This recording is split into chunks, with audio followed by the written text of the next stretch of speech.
दुश्मन से लड़ने के लिए हमारे मन को, दिमाग को ताकत चाहिए। अब एक इंसान जिसको ओसीडी हो चुका है, जिसको जो दिन भर घबरा रहा है, तो वो अपने उस विचारों से जो उसके बुरे विचार उसके मन में आ रहे हैं। हेलो फ्रेंड्स, मैं हूं डॉक्टर रवि और आप सबका स्वागत करता हूं अपने चैनल बातें मन की पे। फ्रेंड, आज का टॉपिक हमेशा की तरह ही काफ़ी इम्पोर्टेंट है और जो हम सबसे जुड़ा हुआ है वो ये है कि क्या ओसीडी बिना दवा के ठीक हो सकता है या ओसीडी सिर्फ काउंसलिंग से ठीक हो सकता है। इस पे बहुत सारे वीडियोस पड़े हुए हैं यूट्यूब पे, जिस पे हम देखते हैं कि जो लोग देखते हैं कि ओसीडी को जड़ से ख़त्म करें सिर्फ काउंसलिंग से। तो क्या ऐसा वाकई पॉसिबल है कि ओसीडी सिर्फ काउंसलिंग से ठीक हो सकती है? इसके बारे में हम जानेंगे। ओसीडी का मतलब होता है ऑब्सेसिव कंपल्सिव डिसऑर्डर।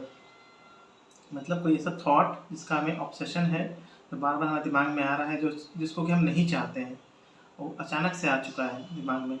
उस चक्कर में वो बार बार आता है। उससे हमें क्या होता है, एंग्जाइटी होती है, घबराहट होती है पेशेंट को। और उस चक्कर में क्या होता है, उसका कंपल्शन होता है, कोई एक्ट होता है जिससे कि एंग्जाइटी ख़त्म हो जाती है। जैसे किसी इंसान को फॉर एग्जांपल हाथ धोने की एंग्जाइटी ऑब्सेशन हो रहा है, बार बार हाथ धोने का दिमाग में आ रहा है कि हाथों में गंदगी हो गई है और अगर नहीं धोएंगे तो मतलब उसको जर्म्स लग सकते हैं या हाथ गंदे, जो भी इस चीज़ का थॉट बार बार आ रहा है। उससे कंपल्शन क्या होता है कि जाके हाथ धो ले। वो इंसान एक बार हाथ धोता है, लेकिन उसके बाद भी क्या होता है कि कुछ देर के लिए तो उसकी एंग्जाइटी, जो घबराहट है, वो कम हो जाती है। और ये घबराहट इसलिए होती है, कुछ लोगों को ये लगता है कि कहीं हमको इन्फेक्शन ना हो जाए, कुछ लोगों को ऐसा लगता है कि नहीं हम गंदे हो गए हैं। बहुत से लोग ऐसा बोलते हैं, पेशेंट्स ऐसा बोलते हैं। उस चक्कर में वो हाथ धोते हैं। तो नॉर्मली क्या होता है कि हम अगर एक बार हाथ धो लिए तो उसके बाद हमको शांत रहना चाहिए, अपना अपना काम करना चाहिए। लेकिन ओसीडी पेशेंट्स में क्या होता है कि ये इसका एक पैटर्न बन जाता है। वो एक बार हाथ धोएंगे, उससे उनको सेटिस्फैक्शन नहीं होगा, ऐसा करते करते बार बार वो हाथ धोते हैं। तो क्या हमें दवाई की ज़रूरत पड़ती है? ऐसा होता है कि दवा की ज़रूरत पड़ेगी? फ्रेंड्स, होता ये है कि ओसीडी एक बुरी हैबिट की तरह है। मतलब जैसे कि एक बुरी हैबिट किसी को लग जाती है, वो एक दिन में तो लगती नहीं है। अब किसी का क्या होता है, ग्रेडिंग होता है सीवियरिटी का। मतलब स्टेज पे डिपेंड करता है कि दवा की ज़रूरत है कि नहीं है। जैसे माइल्ड, मॉडरेट और सीवियर ग्रेडिंग की ओसीडी होती है। ये ग्रेडिंग हम पेशेंट से देख के, बात करके हम करते हैं। एक स्केल होता है YBOCS, YBOCS स्केल होता है, जिसको कि हम लगाते हैं पेशेंट के सामने।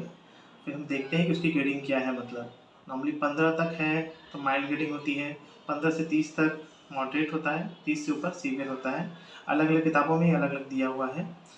तो साइकेट्रिस्ट हम जो हैं या साइकोलॉजिस्ट उस ग्रेडिंग को सामने पेशेंट से पूछ के उनके सिम्टम्स को, कि दिन में कितनी बार हाथ धो रहे हैं या कितनी बार वो विचार आ रहा है। जैसे किसी को कोई भगवान का बुरे विचार आ रहे हैं, या किसी को कई बार ऐसे होता है कि, तो नॉर्मली क्या होता है कि जैसे कि लोग बोलते हैं, ऐसा होता नहीं है कि साइकेट्रिस्ट कोई जांच नहीं करते हैं। लोगों को लगता है कि जांच का मतलब कोई सीटी स्कैन या एमआरआई करेंगे तो ही एक डॉक्टर पहचान पाएगा। लेकिन हम स्केलिंग करते हैं, पेशेंट से हम क्लिनिकली जांच करते हैं, मतलब सामने बात करके जांच करते हैं कि क्या उसकी सीवियरिटी है। उस हिसाब से वहाँ पे इलाज होता है। तो क्या ऐसा ज़रूरी है, एकदम डेफिनेट है कि दवा देनी ही चाहिए? ऐसा क्या मतलब एकदम ज़रूरी होता है? मेरे विचार से नहीं, इसका आंसर नहीं है। लेकिन अब इसका एक ट्रिकी आंसर है कि नहीं क्यों मैं बोल रहा हूँ।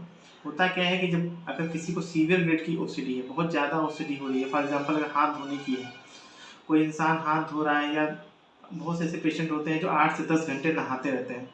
वो क्यों नहाते हैं? क्योंकि उनकी इतनी ज़्यादा एंग्जाइटी होती है जब वो बाहर निकल के आते हैं।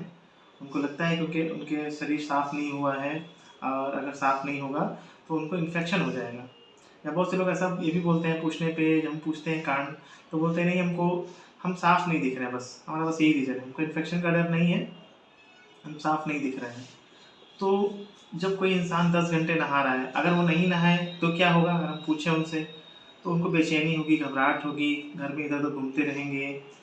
तो ऐसे कंडीशन में अगर कोई पेशेंट है, हम उनको अगर दवा नहीं देते हैं, नॉर्मली जो दवाइयाँ होती हैं वो एंटी एंग्जाइटी दवाइयाँ होती हैं। उससे क्या होता है कि घबराहट कम होती है उस इंसान की। और दूसरी बात ये है, जब कोई इंसान बहुत ज़्यादा घबराएगा, आपने भी कभी ऐसा महसूस किया होगा, कभी-कभार ऐसा होता है, उसका मन कम लो हो जाता है, मतलब उदास मन होने लगता है। और जब कोई लगातार बहुत दिनों तक घबरा रहा है, बार-बार घबरा रहा है, तो उसके मन में उदासी आने लगती है उसको चीज़ों को लेकर। सेकेंडरी होता है, मतलब ये ओसीडी के बाद का ये सबसे कॉमन जो बीमारी होती है साइकेट्रिक, वो डिप्रेशन होने लगता है। इसलिए वहाँ पे हम एंटी डिप्रेसेंट दवाइयाँ जो होती हैं, या जो मूड को अच्छा रखती हैं, वो देते हैं। तो बिना दवा के क्या होता है कि अगर एक इंसान है, कोई बहुत बड़ा आपके दिमाग में क्या है, एक शत्रु है। अब ओसीडी है, उसका भी एक दुश्मन की तरह मान सकते हैं समझने के लिए। अब वो दुश्मन क्या है, बहुत बड़ा हो चुका है। उस बहुत बड़े दुश्मन से लड़ने के लिए हमारे मन को, दिमाग को ताकत चाहिए। अब एक इंसान जिसको ओसीडी हो चुका है, जिसको जो दिन भर घबरा रहा है, तो वो अपने उस विचारों से, जो उसके बुरे विचार उसके मन में आ रहे हैं कि नहीं, अगर मैं हाथ नहीं धोऊंगा तो मुझे इन्फेक्शन हो जाएगा, या जो भी बात है मुझे तरह के इन्फेक्शन है, वो इतनी घबराहट में है कि उस समय वो क्या काउंसलिंग करेगा, क्या काउंसलिंग की बातों को मानेगा। इस काउंसलिंग में हम ये बताते हैं नॉर्मली, जो इसकी सबसे मोस्ट कॉमन जो थेरेपी है, जो काउंसलर बताते हैं, वो होती है ERP, exposure and response prevention. इसका मतलब ये होता है कि जैसे कि अगर हमें इन्फेक्शन का डर है, अगर हमने कोई गंदगी छुई, तो कुछ देर तक हम उसको रोके रखें। उसके बाद होगा क्या कि कुछ देर तक एंग्जाइटी होगी, घबराहट होगी, मन में बेचैनी होगी, लेकिन समय के साथ साथ क्या होता है कि हमारा बॉडी ये बात को समझने लगता है, मन भी समझने लगता है कि नहीं, जो गंदगी हमारे हाथ में है उससे हमें तो कुछ हुआ नहीं, हमने उस रिस्पॉन्स को प्रिवेंट कर दिया। इस ERP को मैं फिर कभी अच्छे से बताऊंगा कि कैसे की जाती है नॉर्मली। तो होता क्या है कि जब हम काउंसलिंग उसमें ट्राई करते हैं, जिसको बहुत ज़्यादा सीवियर ओसीडी हो चुका है, वहाँ पे काउंसलिंग काम नहीं करती है उस इंसान को, क्योंकि वो इंसान इतना बेचैन है। अब आप खुद समझिए, फॉर एग्जांपल आपको किसी बात की बहुत बेचैनी, घबराहट है, यहाँ तक कि आपको ये लग रहा है कि नहीं, आपको एकदम गंभीर बीमारी हो जाएगी, इन्फेक्शन हो जाएगा। वहाँ पे आपको बैठ के समझाएं कि नहीं नहीं, ऐसा कुछ नहीं है, आपको सिर्फ काउंसिल करें, तो क्या आपका मन मानेगा? होगा क्या कि नॉर्मली एक आदत बन जाती है, पूरी पैटर्न बन जाता है साइकिल। इंसान को इतनी घबराहट होने लगती है हमेशा, उसलिए वहाँ पे उस इंसान को सपोर्ट करने के लिए दवा की ज़रूरत होती है। ऐसा नहीं होता है कि जो दवाइयाँ हम देते हैं उससे इंसान का ओसीडी ठीक हो जाता है। ये बहुत ही इम्पोर्टेंट पॉइंट है समझने के लिए। ये जो दवाइयाँ होती हैं उससे ओसीडी ठीक नहीं होता है। होता है कि आपके माइंड को सपोर्ट करता है बहुत ज़्यादा। जब आपका मन बहुत अच्छा रहेगा तभी तो आप बातों को समझोगे। जब आपका मन अच्छा ही नहीं रहेगा तो आप समझने लायक ही नहीं रहोगे, तो फिर आप समझोगे क्या फिर बात को।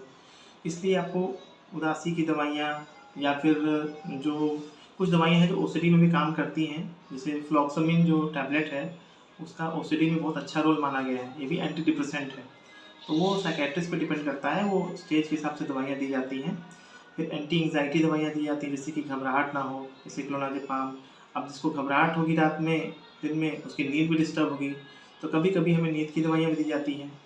जब इंसान का क्या होता है, घबराहट दूर होने लगती है, वो एक काम होने लगता है दवाइयों के बाद, कुछ समय के बाद, मतलब हफ्ते 2 हफ्ते के बाद। नॉर्मली ये दवाइयाँ 1-2 हफ्ते में अपना पूरा असर दिखाती हैं, तब जाके हम वहाँ पे काउंसलिंग का यूज़ करते हैं, मतलब वहाँ पे उसका सेशन का यूज़ करते हैं। ओसीडी के ट्रीटमेंट में सबसे बेस्ट जो ट्रीटमेंट माना गया है, दवा के साथ साथ काउंसलिंग। ये किताबों में भी लिखा गया है। मैं इस बात को डिनाई नहीं कर रहा हूँ कि काउंसलिंग का रोल नहीं है। और हाँ, अगर मैंने शुरू में ये बात बोली थी कि क्या दवा की ज़रूरत पड़ती है, ऐसा ज़रूरी नहीं है। अगर आप या कोई भी पेशेंट अपने आप को बिना दवा के स्टेबल रख सकता है और काउंसलिंग की जो थेरेपीज़ बताई गई हैं उसको यूज़ कर सकता है, मतलब अगर उसके थॉट्स आ रहे हैं बहुत ज़्यादा हाथ धोने के या कुछ और के, उस समय अपनी घबराहट को रोक सकता है। और जो काउंसलिंग में बताया गया है थेरेपीज़, जिसको मैं आगे किसी वीडियो में बताऊँगा, उसको यूज़ कर सकता है, तो उसको फिर दवा की ज़रूरत नहीं है। फिर वहाँ पे वो काउंसलिंग से अपने आप को ठीक कर सकता है। ऐसा कोई रामबाण, मतलब ये कोई नेसेसिटी नहीं है कि दवा ही चाहिए, देना ज़रूरी है। जैसे बहुत लोग लिखते हैं, बहुत लोग ये भी, यूट्यूब पे आजकल एक फ़ैशन है, लोग बताते हैं कि बिना दवा के जड़ से ख़त्म करें ओसीडी को। ये हो सकता है, ये तभी हो सकता है जब एक माइल्ड ओसीडी हो, जिसको बहुत हल्के सिम्पटम्स, मान लीजिए किसी को ओसीडी हम तब कहते हैं जब कोई 1 घंटे से ज़्यादा कोई काम करता है रोज़ नॉर्मली, ठीक है। लेकिन अगर मान लो कोई 1 घंटे 2 घंटे कर रहा है, तो माइल्ड केस में ओसीडी में हम काउंसलिंग से ही काम चलाते हैं। लेकिन वो पेशेंट पे डिपेंड करता है कि उसको दवा लेनी है कि नहीं लेनी है। और दूसरी बात ये है कि हम लोग दवा किसी पे थोपते नहीं हैं कि नहीं आपको दवा चाहिए ही। ये पेशेंट पे टोटल डिपेंड करता है कि उसको दवा खानी है कि नहीं दवा खानी है। लेकिन हाँ, जो जो प्रोटोकॉल है, जो तरीका है, वो हम बता रहे हैं कि अगर किसी को मॉडरेट लेवल का ओसीडी हो गया है, कोई 3-4 घंटे हाथ पैर धो रहा है, या 8-10 घंटे कोई कर रहा है, तो फिर वहाँ बिना दवा के ये ठीक नहीं होने वाला है। इस बात की पक्की गारंटी है। क्योंकि अगर इतना ज़्यादा, अगर वो 8-10 घंटे धोने लगा है, इसका मतलब कि उसके अपने मन पे कोई कंट्रोल ही नहीं रहा है, तभी तो वो उतनी सीवियरिटी उसने बढ़ाई बीमारी की। अगर आपको किसी बात से बेचैनी हो रही, घबराहट हो रही है, तो आपको पता है ना कि आप गलत कर रहे हो, या तो आप पहले ही डॉक्टर को दिखाए होते। नहीं तो फिर आप अपनी बीमारी जब बहुत ज़्यादा बढ़ जाती है तो वहाँ पे दवा दे के पहले इंसान को नॉर्मलाइज़ किया जाता है, स्टेबल किया जाता है। उसके बाद साथ-साथ काउंसलिंग की जाती है। फिर जब धीरे-धीरे बीमारी घटने लगती है, 2, 4, 6 महीने बाद आपका डिपेंड करता है आपके विल पावर पे, आप कितना जल्दी ठीक होना चाहते हो।